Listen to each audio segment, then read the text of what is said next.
I've read a good deal of what you sent, the links you sent, and boy, you've really got an impressive background, if I may say so. You've written on everything from practically.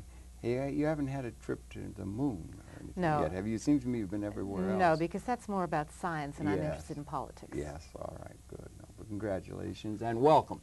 Welcome very much to Conversations. It's a pleasure to welcome to the program Lucy Komisar. And Lucy Komisar is an investigative journalist, and she's also a person who's had an incredibly wide variety of subject matter that she's written articles on and been concerned with. I just want to show, if you don't mind, Lucy, I'll show you. You had sent me a link to your background. I want to just show this for a minute. She's a reporter, and this is books she's written and her experience, and then it goes. If you don't mind, it goes on. These are all articles on every single subject you can imagine from all over the world. It just goes on for 17, 20 pages of articles with a tremendous background of interest that she's had. And then also I want to show right at the outset, if you don't mind, this is an article that is from a thing called Hound Dog, but it's called Offshore Banking, the Secret Threat to America, which is a major article on international banking systems and so forth, and a subject she's been particularly concentrating on. But it's a tremendous honor to welcome you to the program because you've had an incredible, illustrious career, and welcome very, very much to Conversations in Manhattan Network. Thank you. I'm glad to be here. My pleasure. I wonder if you could, maybe you could share with me, if you could, we have some time. We want to get into this banking thing and the things that you're concentrating on now, but could you share your own background? I understand you were born in the Bronx. I was born in the Bronx. Okay. And went to school in New York, went to Queens College, got involved in the civil rights movement in the early 60s, took a leave of absence after my junior year, went to Mississippi, and spent a year as editor of the Mississippi Free Press in Jackson, Mississippi. It was a weekly paper that was written for and about blacks and the civil rights movement in Mississippi. Good for you. Those were difficult days. Yeah, that's when they had Bull Connor and the dogs and trying to get people to be able to vote and that kind of stuff. Indeed. Good for you. Was that early 60s you were there? 62. 62 to 63. Boy, you were ahead of the curve down there. Yeah, I was. You knew Stokely Carmichael? I knew Stokely Carmichael. I knew Medgar Evers. Good for you. Stokely, if I may, Stokely was a friend of mine. I really enjoyed him. I'm sorry he's passed, but that was a really important time and a great deal. So you were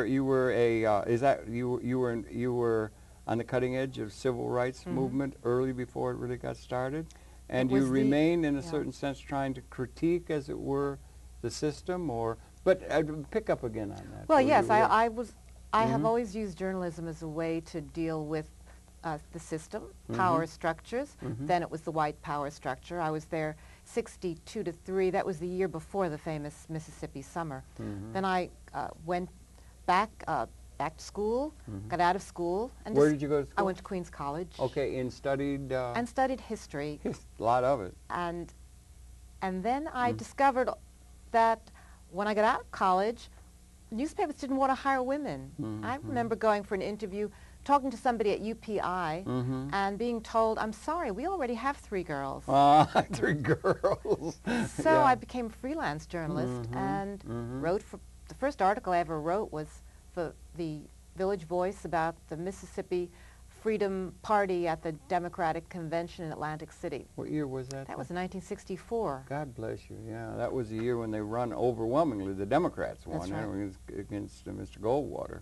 And this was the fight. Yeah, this was the fight about whether or not there should be votes for blacks, and they were demanding participation in the delegation, in the Mississippi delegation. Oh, I see. Right. To elect, to nominate. Yeah, to nominate the Democratic candidate. Right. But I continued to write about social issues, civil rights. Got into women's issues, obviously, because having heard frequently that they didn't hire women, which they didn't know enough not to say, I became a national vice president of NOW in 1970 to 71. Okay, yeah, right. Then began to write later more about foreign affairs. I went to El Salvador and Nicaragua the end of 1980, just when that was exploding, before the nuns were killed in El Salvador. In fact, I met them and rode with them in the van that was later found burned up. My God. And I, from there, got into writing on foreign policy. You had all those Contra things and everything? Yes, I went to... Death squads and so forth. It was a horror. Yes, it was. And you were reporting on I was reporting all on those things. Good El for you. Salvador, Nicaragua, Honduras. And you learned that these things, these faults from the past, don't pass overnight, even when they have some of the same people. Do you know that the man who was called the honorary proconsul in Honduras, he was the American ambassador in Honduras, that's John Negroponte. He's now the ambassador to Iraq. Yeah, right. He was at the UN for a while. And he was ambassador to the UN briefly, just before being appointed to Iraq.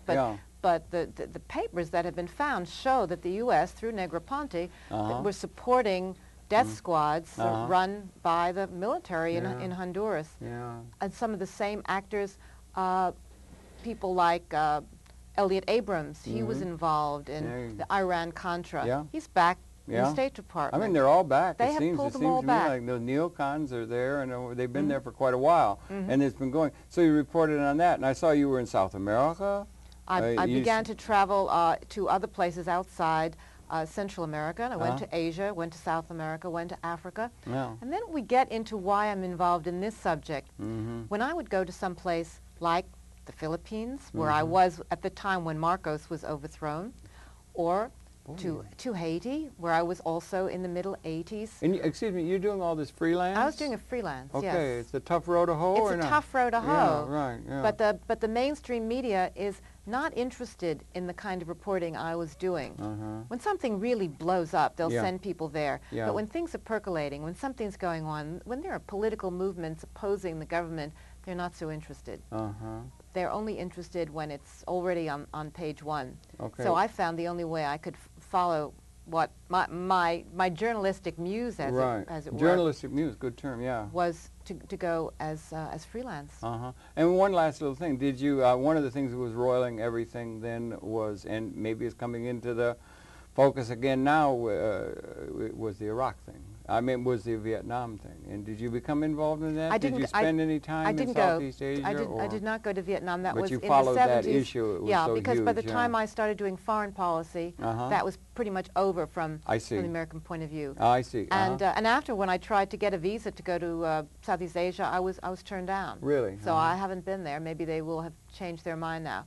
But you followed that issue. Yes, of course. Yeah, because it was very huge. It was the big elephant in the middle of the room in the late 60s. Yes. And 70, was it not? Yes. And it tore this country apart like it's never been torn apart, I think, over that It was war. the beginning of us knowing that our government lies to us. Okay. It was the beginning of the real deep knowledge and the shock that this government lies. And it lies, each party, each party lies to us. It's systemic. It's systemic, All yes. right. And is it, if I may, is it the government or is it representatives of the system itself that it supports and is supported by the governmental apparatus? That is, some of the corporations and so forth. Are they part of an overall paradigm by which the planet operates that is, it's not just people in government, it's people, the system itself could be critiqued? I think it's become a lot more corporate in the last few decades. I don't know that it was so corporate at the time in Vietnam. I don't have the feeling that the U.S. was there for corporate reasons, other than the general anti-communist corporate reason, that is, you could never let communist governments exist because maybe they might do something that was threatening to capitalism, and therefore you didn't want them. But I don't think that corporations were getting anything out of it. On the other hand, this is different from some place, for example, like Central America, where the interests of United Fruit was one of the reasons why the U.S. Overthrew the government of the democratic government of Guatemala. It was a United Fruit coup. Yes. Yeah, right. And so that was 54, corporate. Was it? Or? Yeah, about that in the 50s. Same time we were overthrowing Mossadegh in and that Iran. was for, and that was for oil. Mossadegh, that was for oil. I'm not aware of any corporate interest in Vietnam, but certainly there were corporate interests at the time and in Central America, and of course now in Iraq there are corporate interests.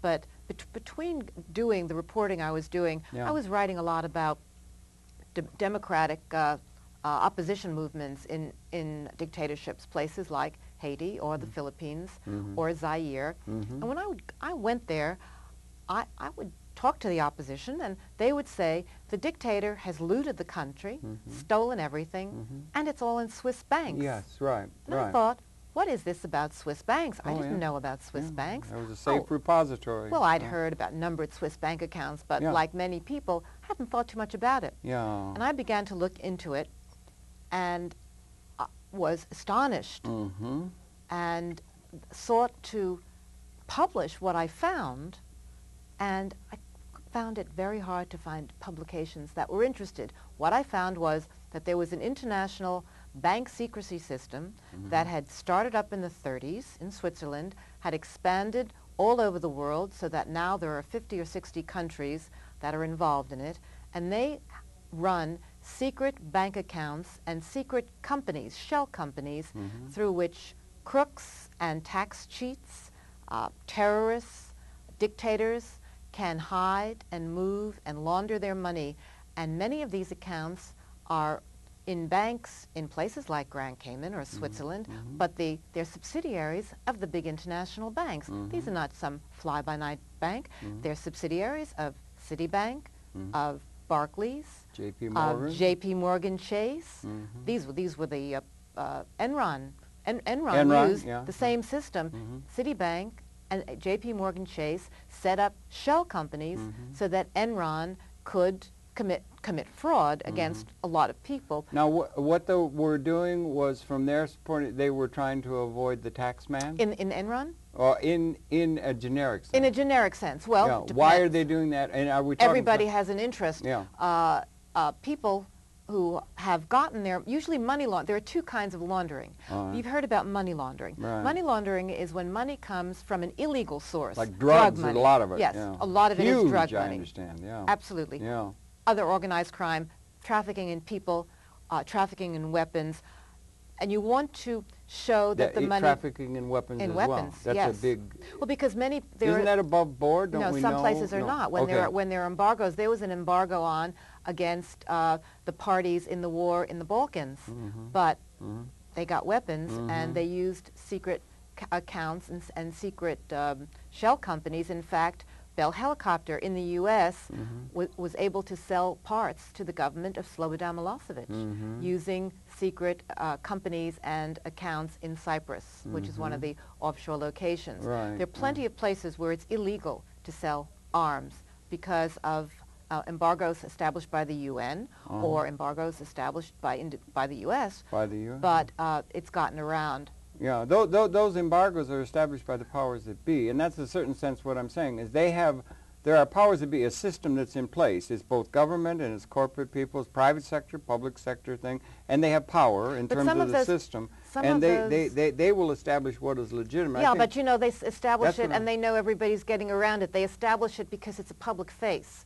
The embargoes that were established against South Africa, the oil embargo. Nelson Mandela, 27 years in captivity, was called a terrorist and had to be embargoed, or would be embargoed. But there was in the minds also, of at a others, certain point, there was also an embargo saying, it was a UN embargo, saying that countries could not ship oil to South Africa. But people like Mark Rich shipped a lot of oil to South Africa. Got pardoned. And yes, got pardoned. And he used shell companies and shell accounts. So money laundering is when there is an illegal source of the funds. There's something else that people don't talk much about. That's profits laundering. Okay. This is the other kind. This is the tax cheating, laundering. This is when the money comes from a legal place. Yes. Maybe it's from your interest in your stocks and bonds, or from selling a company, or profits from a company. Capital gains. Capital gains. Yeah. But you don't want to report it. You don't want to report it because the government of some country is going to tax you on it, and you would like to avoid that and keep the money for yourself and keep it in your hands so you could do well instead of wasting it the way the government representatives would waste it. That would be the rationale of the people who are in that position. Well, but I mean, they don't really need. Yes, I know, but they don't really need a rationale.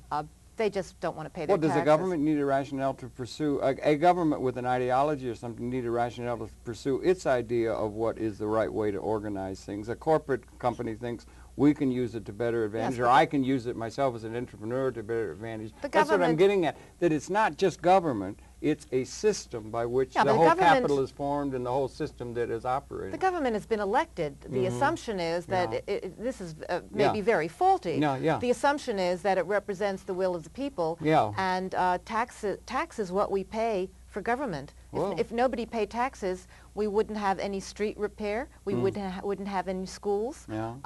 We wouldn't have we wouldn't have anything. We would be back in the Stone Age. I'm just saying, that's right. And I don't know whether we're having some progress or not, but I mean, they had the law in place where you could, in Frederick Douglass's day, if you did the law, you would make sure that a runaway slave would be turned in because he'd broken the law. Okay, but that's or if a woman tried to seek a vote before 1920 in this country, she was breaking the law, and you could turn her into the authorities because she was not breaking, the law had not evolved, and the law can be an ass and a source of oppression of people who are being ill-treated. Then we have to change the law, because the other side is that we have no taxes, we have no government, we have no services, we have nothing. I don't think anybody wants that. And the corporations, by the way, they dig very deep into the public trough. They get a lot of money. They sure do. They think it's fine to take. Yeah. They get a huge amount of money, of subsidies, of all kinds of money from the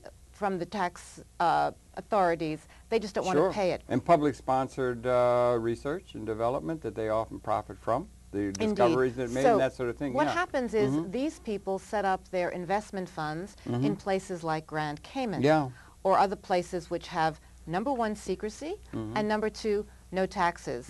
And so they don't pay taxes. And this goes on. It's a dirty little secret of tax evasion. So there is not only money laundering, there is profits laundering. And all the discussions that have gone on about taxes in the last few years, about whether the taxes should be reduced for the very rich, whether that's a bad thing, whether it's a good thing, in a way, that's a bit of a screen, yes, because it's not that you want to move the taxes down for corporations from 35% to 32% or 33%. Do you know that a report came out, the GAO, it used to be called the Government Accounting. What is it now? It's called the Government Accountability. It used to be the General Accounting Office. It's just been changed, still GAO. Now it's the Government Accountability Office. No kidding, I missed that. This year. It's just this year. Yeah, that's interesting, They came out with a report in April. This report was done at the behest of Senator Carl Levin, who is excellent on this issue. Didn't Gonzalez used to pursue this Yes, stuff? he did. Yeah. Yes, he did, of Texas. Yeah. Well, I'm sorry, I didn't mean to interrupt. No, but it's too bad that he's not with us. He did. I know, he did. Well, the report was that in the years between 1996 and 2000, covering 5 years, 2/3 of the big corporations doing business in the U.S., both foreign-based and American-based, with assets of at least $250 million, 2/3. You mean each of them, or in total? No, each of them. They had that high. Yeah, okay. They were tracked. $250 million paid. Do you want to guess what percentage they paid in their taxes? I don't want to guess because they paid zero. Zero. They were able to avoid taxes altogether by these. Zero taxes. Zero. 2/3 of the big corporations paid zero taxes. So we're not talking. Now, wait a minute. We're not talking 35 to 33. We're talking zero. Right. I want to underscore that because that's really something. Let's get it straight. You're talking about. You were talking a lot there, but these are multinational corporations, some of which are headquartered here. But that's another dimension because we're in the international realm now more and more as we go into a globalized economy and so forth. But what was that again? You said companies over $250 million of assets. Paid no taxes whatsoever to any sovereign entity anywhere? In the U.S. It was in the U.S. Even though they may be headquartered here or doing business here or... That's right. And is this a pattern that's representative of, let's say, European multinationals even Chinese now nationals and so forth? Many of them are doing it. It's endemic to the whole system. It's the dirty little secret of globalization is they have opted out of the tax system. Well, it does in a certain sense. If you were to be, let's say, Paul Wolfowitz, or you were a neocon or something like that, or Norbert, Norquist or something like that, you would say it would be good because there is a market fundamentalism in the saddle now. The idea, I don't know if it's Schumpeter or Van Hayek or I don't know what the philosophy is. Mr. Soros warns it begins to look like social Darwinism. The idea is that the government, Mr. Reagan said he broke PAPCO, he broke the unions, and that the market will be able to get along very well in a market fundamentalist way. It can solve all the problems. If you just get government off the back of the business people and get government out of the picture, let's withdraw all that we did in the civil rights movement in the 60s. Let's get back, let's attack Social Security, the New Deal notions of government regulation, government interference in the market. Let the market do everything, and it's market fundamentalism that's in the saddle now. So they would just say, we're pursuing our interest in terms of, that's our interest to get away from these nattering nabobs of government intervention in terms of a marketplace that can serve everything very well. Thank you, just leave us alone, and if you keep setting up these barriers, we're going to avoid it if we can, and they do. Well, it's very good for the very rich, but what about the 40% of Americans who have no health insurance? The system hasn't done very well by them. The market system in medicine has been a total disaster for a lot of people in this country. They don't have health care. We're moving toward a system which, as the vice presidential candidate Edwards says, it's two Americas. And we're moving to the very rich and everybody else.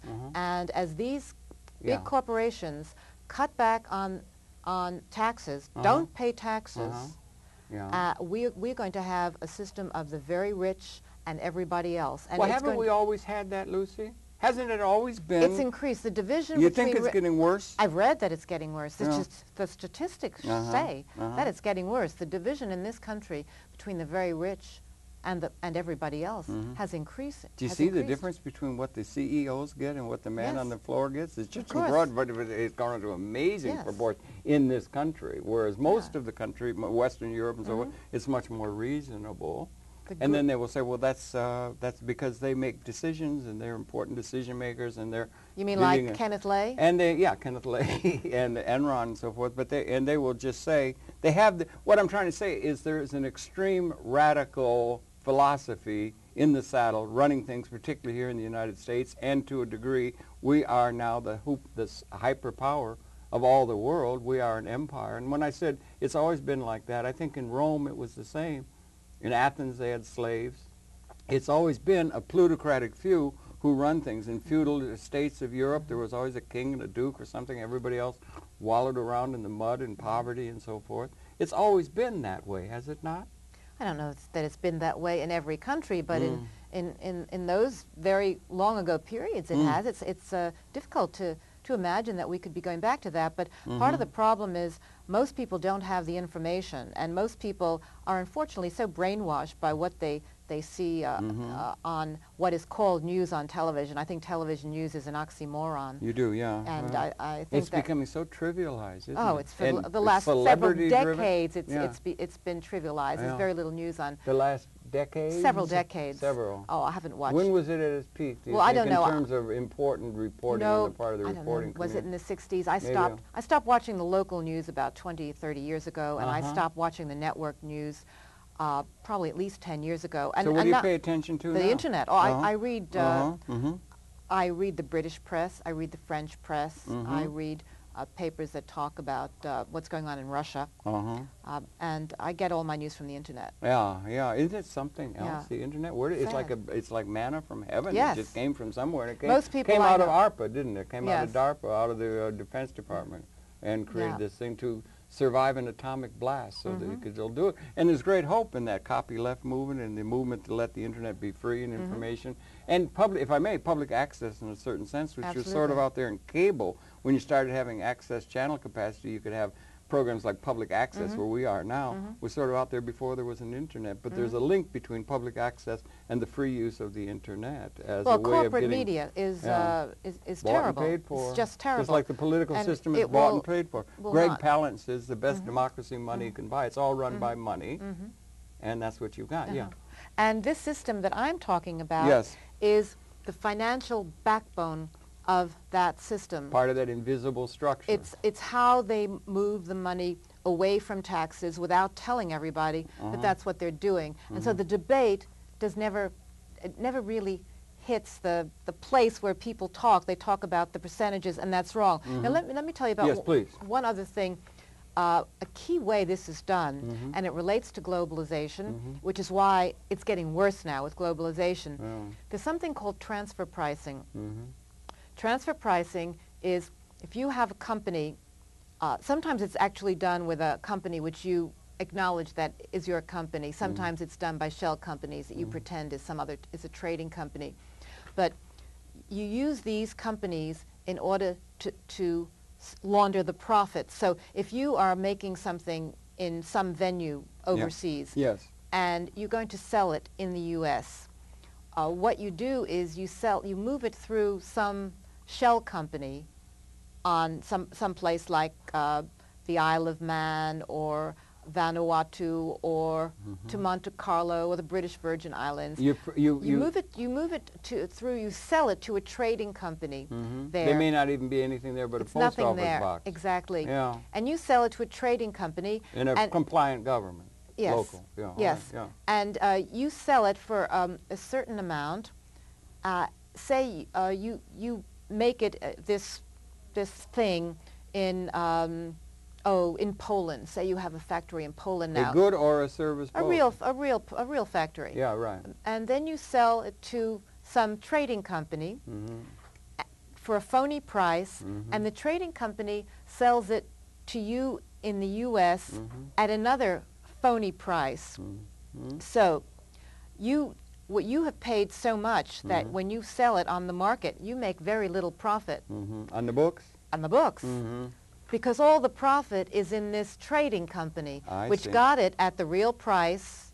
Maybe they even bought it from another company, not even yours, but they got it at the real price. So there's a lot of vigor and then they sold it to you at the phony price. But guess what? You really own that company in that little island. Enron did some of that, didn't they?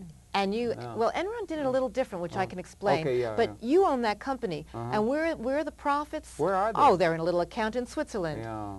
Switzerland got this all started? Is Switzerland the godfather of all this? Yes, Switzerland got it started. So you said it started in the 30s? It started in the 30s in Switzerland. Why wasn't it in effect before, say back in the what happened 19th, 18th century when you had banks start developing? The reason it started was Switzerland was already running accounts for people in Europe that wanted to not pay taxes. Part of it is when the taxing system developed in this period in the U.S. and elsewhere. Right. So there were a lot of French people that were hiding their money from taxes, and a Swiss bank had set up a little office in an apartment in the area of the Champs-Élysées. And one day in 1932, this little apartment was raided by the French tax police, and they confiscated a lot of cash that was lying around, and also books with names of several thousand people. And it turned out that these people included some famous names. The Peugeot brothers. There was a Madame Coty of the perfume family. They were generals of the army. They were clergy. There were the publishers of some newspapers. They were denounced in the parliament by a socialist deputy named Fabien Albertin. Those pesky socialists. Who talked about the fact that the money was going to Switzerland, and in the 30s, people already knew that the Swiss were bankrolling Hitler. Yeah, right. And he pointed out, he questioned the patriotism of these people that were sending their money to Switzerland. Well, the Swiss bankers were very upset, and they got to work on it, and 2 years later, the numbered accounts. The Swiss adopted bank secrecy, which made it a crime. You could be put in jail for revealing the name of any account holder in Switzerland. Under Swiss law? And under Swiss law. Still? Yes. Yes, still. And So they built up a nice little business. They did. And other people saw it, and other people copied them. And it's based upon secrecy and servicing the client. That's right. It's based on secrecy. And they, so that's why the accounts or the shell companies will go to those places. Well, let me give you an example of how this works. A couple of American professors did a study a year or so ago. They got some aggregate data from customs, not by company, but just by product. And U.S. Customs. U.S. Customs. Yes. And if you believed what the importers and exporters were saying about the prices they were selling for or buying for, you would have to believe that somebody was importing dish towels from Pakistan at $140 per dish towel. You would have to believe that they were selling truck tires to England at $11 per truck tire. They talk about creative accounting. This is creative banking. Yes, it's crooked. Crooked. Creative means crooked. Creative means crooked. Well, somebody once said, Marshall McLuhan once said, art is anything you can get away with. Yes, and so is it's what you can get this away is with. what you can get away and with. they can get away with so it. it's a and then incredible they have, thievery going on to avoid the tax. To avoid taxes. To avoid taxes. And all of us have to pay more, or we get fewer services, and that is why cities across the country are in deficit. They're cutting back on their schools, on police, yeah. on the basic services, and that's why. It's because the very rich and the big corporations are cheating on their taxes, corporate tax and individual tax, and they are being helped because they couldn't do it without the offshore system. They couldn't do it if the U.S. government did not allow the transfer pricing to go on. It seems to me when somebody comes in and says, we are importing these dish towels from Pakistan at $140, this might set off some bells ringing. Well, what are the dish towels made out of? Are they made out of spun gold? No, I don't know. You know, I'm just making a joke. I don't think so. Yeah. But what about the question? We used to have revenuers when you had whiskey making or white lightning up in the hills. The revenuers would break down on the people with the still or something and enact a federal law. Or let's just say a federal law was enacted in the case of civil rights. They sent in the troops, remember, to let Meredith go in the school. There already is a law that you have to declare. But what I'm trying to get at, if I could, you're talking about the United States and so forth, but we live in a world, 191 sovereign states. So we have sovereign states and international law, while the covenants are growing and there is, you know, the capital's got all this capability to move with such ease all over the world now and so forth like that, but we don't have international authority that has teeth in order to enforce something the way a federal law could enforce shenanigans where a person in Illinois would take advantage, would be under a federal law. They're not under any international law of control or so forth. No, and but why wouldn't they do that? I mean, it just makes sense they would do that in a social Darwinistic kind of way. That's right. They're just doing what comes naturally to them, working the angles and working the edges and putting something in place and getting away with it. Well, so it's capitalism. That's right. And let me go back because you brought up Enron. And what Enron did was interesting both because it was crooked and also because it was organized by two of the biggest banks. Enron was in a cash flow problem, but Enron wanted to sell its stock at a high price because it was paying off its people in stock options. So what it did... At least some of the executives, or a lot of the staff. A lot of the people had their pensions. Yeah. So what it did, it went to Citibank and it went to J.P. Morgan Chase. It needed, I think it's about $6 billion altogether, but it didn't want to tell the people out there that it was borrowing money because... The people out there, government? You mean? No, the people, the analysts, the stock analysts. Analysts. Because their stock would go down. If Enron's in trouble, if it's borrowing $6 billion, it's in trouble. That's right. And stock is going to go down. The analysts and the accounting firms were in on it. So what they did was the following. They needed a loan, but they needed to make it look as if they had earned money. So Enron had Citibank and J.P. Morgan Chase. Each of them set up shell companies. The one by J.P. Morgan Chase was in, I believe it was in the Channel Islands. Probably it was in Guernsey. Maybe Guernsey, Jersey. Guernsey or Jersey. Because they got there, right? And the Isle of Man, you said? Those are the Channel, yes. Okay, yeah. So they set up, in the Channel Islands, they set up a shell company. Citibank set up a shell company in Grand Cayman. Each of those... Mr. Reed and Mr. Rockefeller and some big names involved and would have to be done with the knowledge of those people who are on the board. Well, it was standard. This was standard. I don't even... Whether or not they had to sign off on this, they signed off on the system, and I'll get back to that. That's what I was trying to get at. Oh, yes, they signed off. The system is what has to be addressed. It's the system. So what and if they don't do it, somebody from country X will. What happened was the following.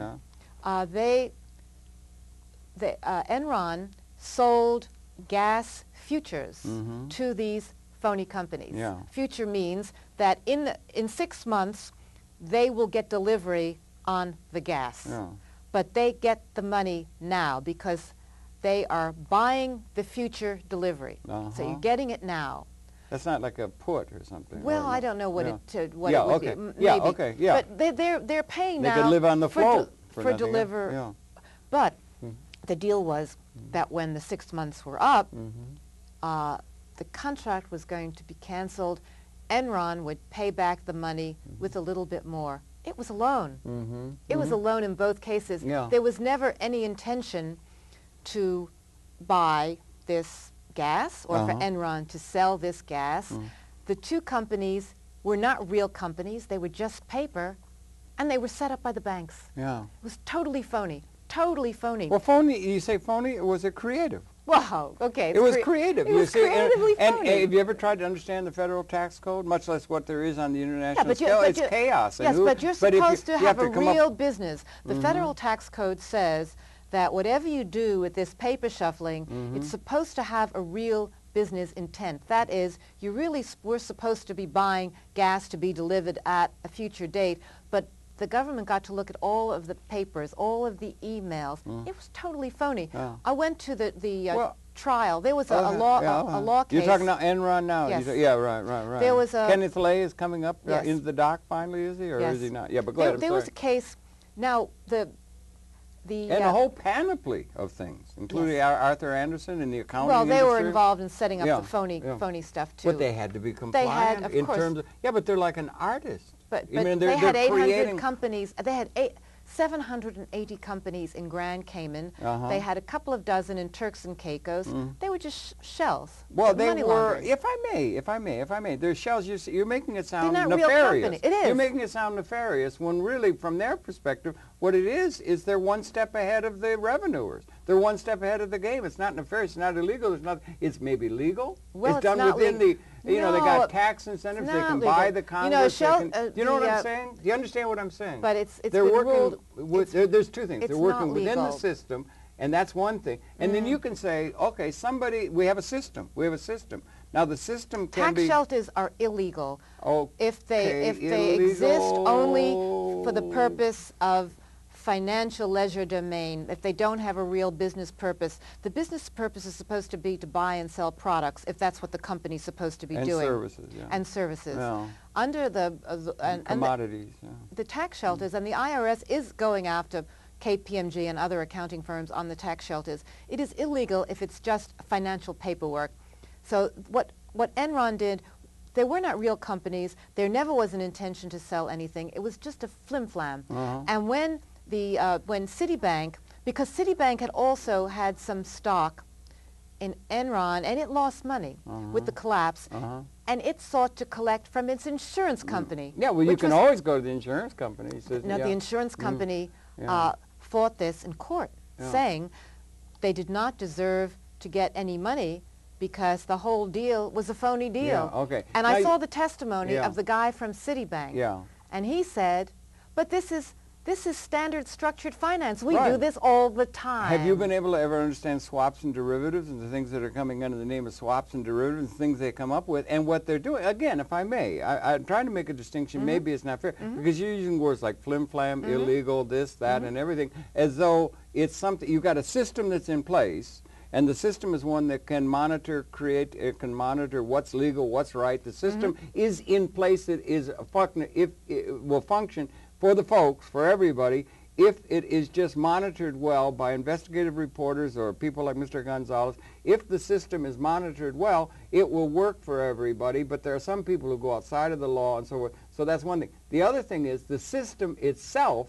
is structured in a way that inherently cannot be serving the interests of the mass of the people of the world. The offshore system is what you described. The offshore system is structured. Do you understand the distinction? Yes. The offshore system is structured in a way that cannot serve the masses of the world. The offshore system is the financial services system for criminals. The offshore system exists only to do financial leisure domain and flim-flam. A normal bank does exist so people can borrow money for a mortgage or a car or another purpose, or for a business, and supposedly that is a legitimate has a legitimate purpose. The offshore banking secrecy system and corporate secrecy system exists only to hide money. Okay. And that does not have a legitimate purpose. What international authority do we have that can act as like a federal revenue system, a revenue internal, the revenuers in the case of the United States as a sovereign entity, the United States of America, the federal authority has authority over the states. What has authority over the international pattern? The international law used to be a 3-mile limit only, and outside the sea, you were on your own. Outside in terms of international.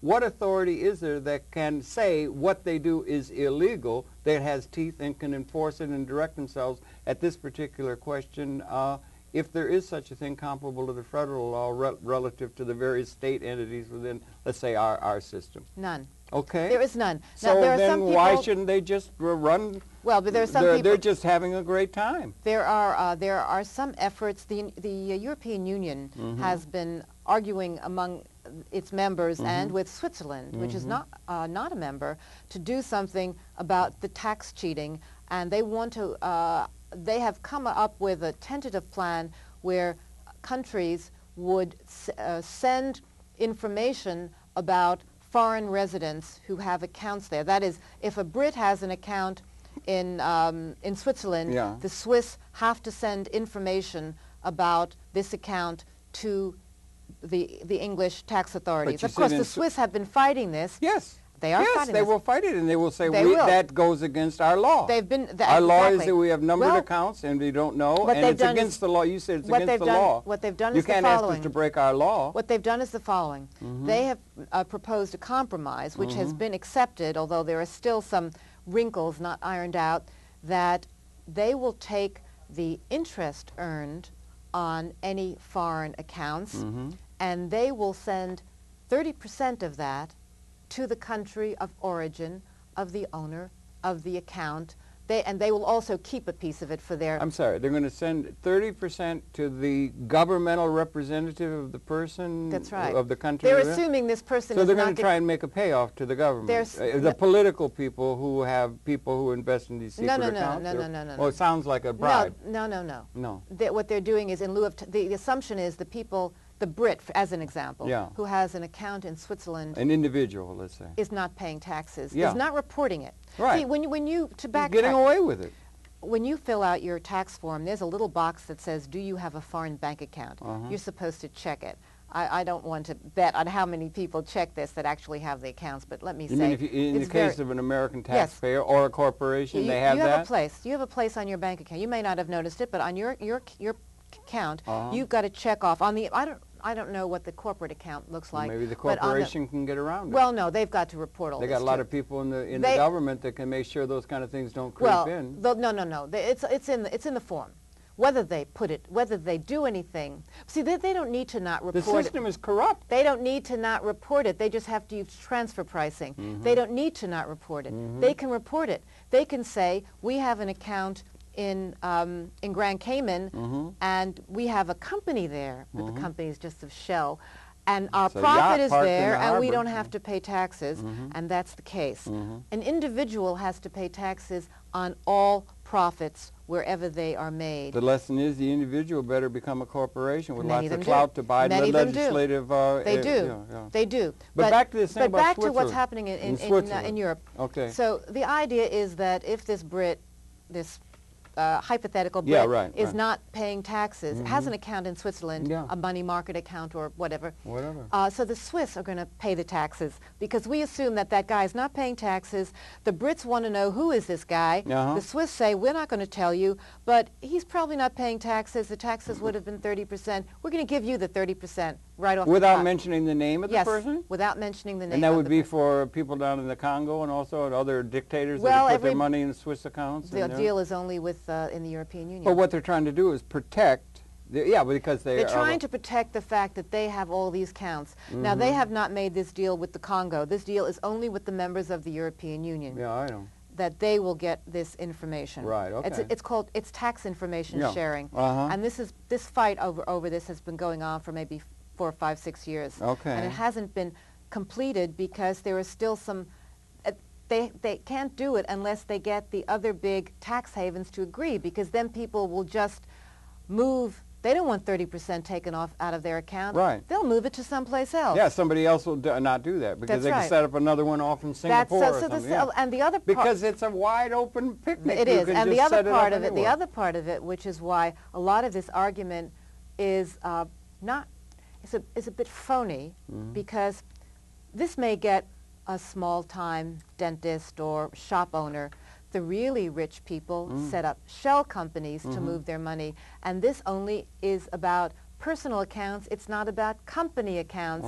So That's the what I really asked you about rich, the corporation. the really rich will just set up shell companies. The really rich have lauded it over the poor and the masses forever. The rich And they don't still pay do. taxes. And they do not. And they don't pay And taxes. they don't pay taxes. And that's the way it is. Well, you You've said got a few plutocrats who how do we own deal everything. with this? Yeah. Okay. Yeah, how do we deal with it if there's no international law that you can repair to, no Well, international institutions? I mean, you can have... this is how we deal with it. well, one thing you can write about it, which you've done. Okay, but Congratulations. This is how we deal with it. Somebody who is a knowledgeable person about, who's a tax lawyer and very knowledgeable about some things going on in the U.S., said that when the U.S., after 9/11, the U.S. Very quickly found out that the Osama bin Laden al-Qaeda accounts were run through something called the Al-Taqwa Bank, which was registered in Nassau, the Bahamas, also had an office in Lugano, Switzerland, Yes. and also had some shell companies in Liechtenstein. This is the classic, the trifecta, the Switzerland, Liechtenstein, the Bahamas. They work together a lot. Do they? Yeah. So the U.S. got Switzerland and Liechtenstein Right. to send their police in immediately to get the documents in those places. From And those banks? yeah, from the governments were able to, the governments have records, yes. They were able to go in with the government, send the police in. Wait a minute, the But those local government governments of send the- Switzerland, Liechtenstein, and whatever have police authority, a state-run police authority that can go in and get and seize the names of these secret accounts that the If the banks have Americans protected. lean on them, the Americans is the, what Yeah, is but it? isn't that illegal? Isn't that against Swiss law? That's against Liechtenstein law Well, and against Bahamian law? I think they can You're going to finesse break it. the law. You When want to break the law? Well, I think they can finesse it. And there probably were some, was probably some law that they could use, whether maybe it was In the national name of fighting security. terrorism. In the name of fighting terrorism. In the name of doing what the Americans tell them to do. Well, apparently the Bahamas, when the Americans went down to the Bahamas, and the accounts in the Al-Taqwa Bank, the Al-Taqwa was not a real bank. It was a shell bank. What that means is there was never a building with a sign that said, Not even a brass plaque on a door? well, maybe a brass plaque. On the mailbox, on the What there was, post office box. It was a correspondent account in the Banca del Gottardo. A correspondent account is an account that a bank has in another bank. Usually it's because you want to do business in a country where you're not located, so it's quite legitimate. Yeah, sure. If you're a bank in France or Mexico and you want to do business in Czechoslovakia, well, former Czechoslovakia, the Czech Republic, or Slovakia, or Russia, but you don't have a bank there. You have a bank account in a bank there. Right. And you move your money into that account. So for A lot of shaking going on yes, that way. Yeah. for your customers. You move your customers' money, and then it can move out where you want it to go. So Al-Taqwa was a correspondent account in the Banca del Gottardo. The Banca del Gottardo is Italian? Well, it's a Swiss bank. Swiss, okay. It was the subsidiary of the Banco Ambrosiano. The Banco Ambrosiano is the old Vatican bank that was shut down in the early 80s after it lost some billion or more of dollars because its president, Roberto Calvi, was siphoning the money off through offshore accounts, investing it rather unwisely. He was investing the money of the Vatican. He was investing the money of the Italian mafia. He was found hanging from Blackfriars Bridge in London. It was ruled a suicide. The case has just been opened by the Italian authorities. They say he was murdered. And if you've ever seen Godfather 3, this story is the subplot of Godfather 3. I see. So Banco Ambrosiano collapsed, but Banco del Gottardo, its Swiss subsidiary, continued. That's the bank that was involved in what was called Kremlin Gate, where you may recall that Russian President Yeltsin was involved in a scam where he was getting kickbacks through a Swiss bank, which was paying for his credit cards and his daughter's credit card, and a lot of other money was being laundered. Money kickbacks from Russian contracts were being laundered, and one of the people involved, his name was Borodin, was actually clapped into jail in the U.S. because he was coming to the Bush inauguration, and when he landed in New York, he got put in jail because there was a warrant out for him. By whom is the warrant issued? The Swiss. The Swiss. Swiss, well, there are some good judges in Switzerland who have been going after money launderers, some investigative judges, and they are some investigative judges, and they are not all of them beholden to the government. Activist judges. Activist judges. They're called investigative judges. So this Banco del Gotardo also has a branch in Bahamas where the Al-Taqwa Bank, which was the Al-Qaeda Osama bin Laden bank, had an account. The Americans want to see what's in the account. So they go down there, and the Bahama authorities say, I'm sorry, this bank's secrecy. Yeah, right. All right, that's our law. That's right. Yeah. So what do we do? Take Marine Division and go down and break open the vault? No, it's easier. It's easier. Just crack the code with a hacker or what? No. Well, within an hour or two, the Bahama banks discovered that they could no longer make international transfers using the SWIFT or other international bank transfer systems to any banks, any place in the world outside the Bahamas. Now, who did that? Was that the United States government? Well, not officially. Leaning on them. The Americans basically shut down their access to the international bank money transfer system. They did that in Bahamas. They did it to the Bahamas. This was never public. This was not public, but it's a matter of the record? Well, no, it's not on the record, but I have been told it because within an hour or so, the Americans were led into a room, I have been told, and there were boxes in the room, and they were told, you know, we have bank secrecy, and we cannot let you look at any of these documents. We have to go have a and we're going out, yes, and if you want a coffee or anything, let us know. Yeah. Well, okay, so that's a godfather's wringing the arms of someone, making an offer they cannot refuse, that kind of thing. I have 24 pages of the investors of the Al-Taqwa Bank in the Bahamas, which I got through a source, which lists all of them, including a couple of the sisters of Osama bin Laden. Okay, that's interesting. That's really interesting. You can shut it down. Yeah. You could shut it down. And this has been told to me by Bob Morgenthau, who's the district attorney of New York. Robert Morgenthau, Attorney General. He says you can shut it down. Yeah. Joe Stiglitz. Yeah, Joe Stiglitz at Columbia. At Columbia. Yeah. He says you can shut it down. They can. The big financial powers can shut it down. Okay, it sounds in to a minute. Me. Okay. If you say that an American bank cannot do business with any bank in an offshore jurisdiction and cannot have a subsidiary in an offshore jurisdiction, you can shut it down. Okay, good. That sounds to me very much like The Godfather, where you have mafia of dons who are fighting one another over territory, Bugsy Siegel and Dillinger, something like that. And so, and the United States representatives who are in on this game, the system is constructed that way. They are able to take over the territory of one of the punks who's trying to take over the Al-Qaeda or something like that. We can wipe out that gang. The North gang can wipe out the South gang, but the North gang is still there, and the system is there. The system is still there. So he's the Godfather, we're the Godfather, and the system is still corrupt. The system is still corrupt. They have to shut down the entire system. You have to change the whole system. That's what I was trying to get at. We haven't changed the system since Roman times. It's still a few people who own everything, who do everything. People are wage slaves, or slaves, their masses don't matter. They haven't. Do you think there's something blowing in the wind, as Bobby Dylan said, that we're going to be able to get the system right, rather than just let it be fought between the godfathers who are controlling things, whether it's banking system in America or somebody over in the other seas is going to fight this godfather kind of thing going on, fighting each other? Or are we at a time when we might be able to get the system right for everybody, and that's blowing in the wind now, in terms of a really large transformation? People first have to understand this. I have discovered when I tried to get NGOs in this country interested that they don't think it's their issue. They do not understand. The money question is maybe difficult. Maybe it's one of those eyes glaze over.